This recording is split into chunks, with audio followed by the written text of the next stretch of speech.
There was that one place I always thought about, and I just wanted to be there with you. The place that no eye has ever seen, the place that no heart has ever perceived. I had a great feeling inside of me. Assalamualaikum warahmatullahi wabarakatuh. Perkenalkan, nama saya Siti Sarah Ailuse dengan NIM 4114246061 dari kelas A, Prodi Pendidikan Matematika. Pada kesempatan kali ini, saya akan membahas atau mempresentasikan materi tentang Islam menghadapi tantangan modernisasi dalam hal dekadensi moral, narkoba, dan juga korupsi. Jadi, langsung saja pada pokok pembahasan yang pertama, yaitu tentang bagaimana Islam merespon dekadensi moral yang berkembang di era sekarang ini, atau di masa dengan perkembangan teknologi di era ini. Jadi, dekadensi moral ini merupakan salah satu tantangan besar yang dihadapi oleh masyarakat. Dalam konteks Islam, dekadensi moral berarti penyimpangan dari nilai-nilai akhlak yang baik yang menyebabkan kemerosotan perilaku sosial.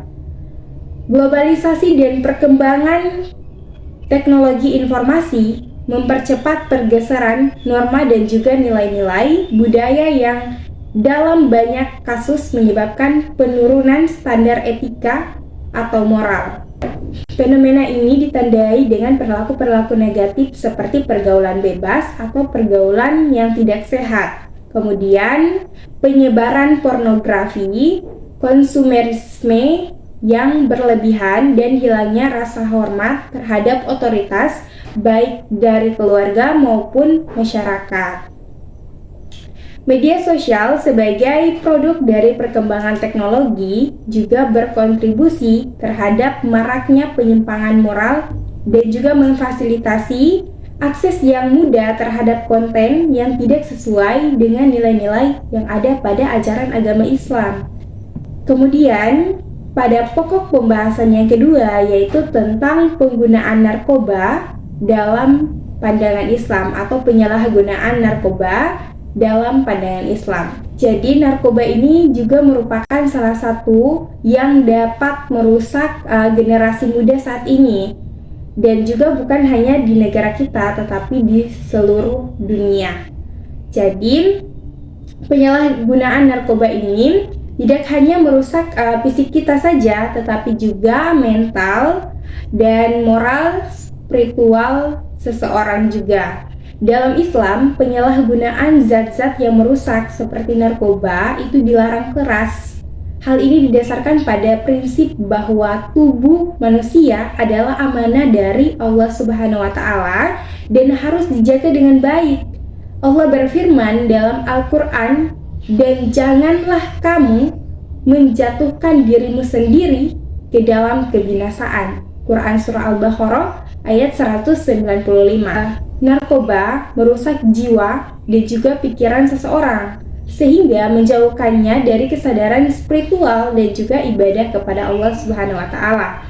Orang yang sudah kecanduan dengan narkoba, itu seringkali mereka itu kehilangan kontrol terhadap diri mereka sendiri, sehingga itu mereka rentan terlibat dalam berbagai jenis kejahatan ataupun perilaku-perilaku yang tidak baik, yang dimana itu seperti melakukan pencurian, melakukan kekerasan, dan bahkan sampai ke pembunuhan.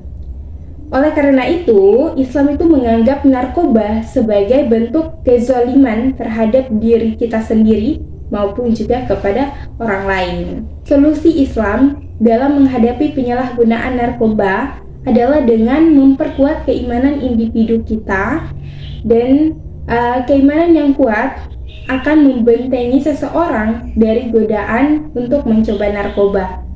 Penguatan spiritual melalui ibadah seperti sholat, zikir, puasa, dan membaca Al-Quran akan membentuk pribadi yang tangguh dalam menghadapi tekanan hidup. Islam juga ini mendorong pentingnya lingkungan sosial yang baik. Jadi Islam itu mendorong kita untuk memiliki atau memilih lingkungan yang baik untuk diri kita. jangan justru memilih lingkungan yang bertentangan dengan ajaran Islam atau tidak sesuai, dan yang nantinya itu akan mudah membawa kita terjerumus kepada hal-hal yang tidak baik. Kemudian pokok pembahasan yang ketiga yaitu korupsi dalam Islam. Korupsi ini adalah salah satu kejahatan sosial yang sangat merusak sistem pemerintahan ekonomi dan masyarakat secara keseluruhan. Dalam Islam, korupsi ini merupakan pelanggaran serius dikarenakan bertentangan dengan prinsip keadilan, amanah, dan integritas. Allah Subhanahu wa Ta'ala memerintahkan umat Islam untuk berlaku adil dan juga menunaikan amanah sebagaimana firman-Nya, sesungguhnya Allah menyuruh kamu menyampaikan amanah kepada yang berhak menerimanya. Quran Surah An-Nisa ayat 58. Kemudian, korupsi tidak hanya merusak individu yang melakukannya saja, tetapi juga menghancurkan tatanan masyarakat. Korupsi menyebabkan ketidakadilan, menghambat pembangunan, dan memperlebar kesenjangan antara kaya dan miskin. Rasulullah SAW pun mengutuk segala bentuk pengkhianatan terhadap amanah termasuk korupsi, sebagaimana sabdanya, barang siapa yang kami angkat menjadi pegawai dan kami beri upah, maka apa yang dia ambil lebih dari itu adalah harta yang curang. Harta yang curang. Hadis riwayat Abu Daud.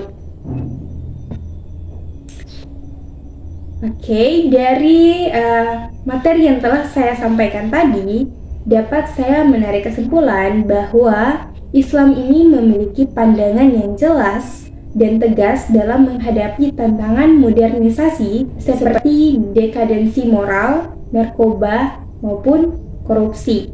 Dengan mengedepankan prinsip-prinsip akhlak mulia, keimanan yang kuat, dan pemahaman agama yang mendalam, umat Islam ini mampu menghadapi tantangan-tantangan lain dengan lebih bijaksana.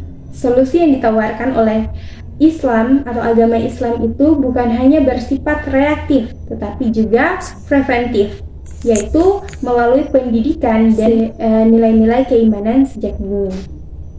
Baik, itu saja pembahasan materi tentang bagaimana Islam menghadapi tantangan modernisasi dalam hal dekadensi moral, narkoba, dan juga korupsi. Lebih dan kurangnya saya mohon maaf. Saya akhiri. Wassalamualaikum warahmatullahi wabarakatuh. Audio Jungle.